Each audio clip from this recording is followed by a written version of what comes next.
Hello students, how are you all? I know you are keeping well. Children, yesterday we have taken information about some insects and birds. Now today we are going to study next category. Okay, are you ready for that?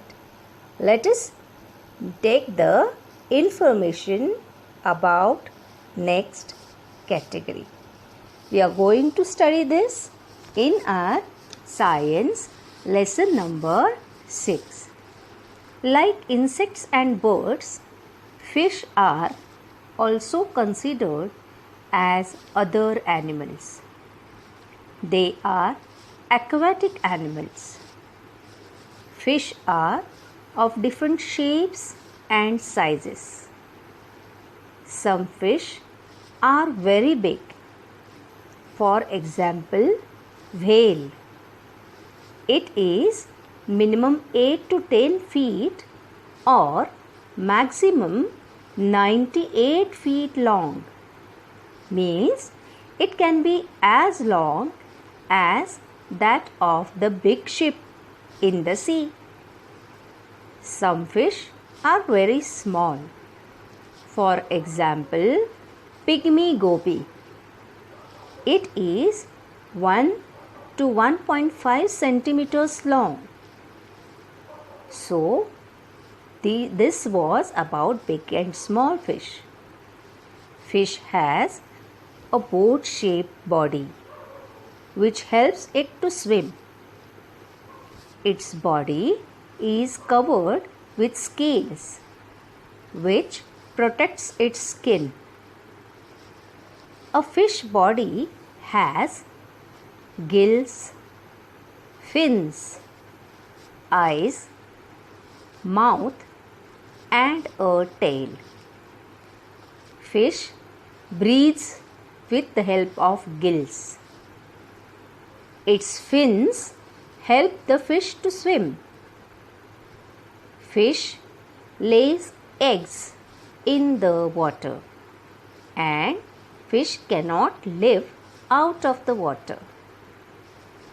Next category of animals are some animals living in water and on land. Frog, crab, crocodile, turtle, hippopotamus are some animals which live in water and on land. Turtle, hippopotamus and crocodile cannot breathe in water, but they can hold their breath for longer time underwater. Whenever they need to breathe, they come to the surface of the water. Crabs have gills like a fish. And you all know, frog is an amphibian. Do you remember what we have discussed in lesson number 5 about amphibians? Amphibians can breathe underwater. They have moist skin and they lay their eggs in water. Their babies can live only in water. Turtle, hippopotamus, crocodile, they are not giving birth to a baby in water. They come to the land for that. So, these animals which are amphibians and which are not amphibians can live on land too. So children, this is all for today. We will meet tomorrow.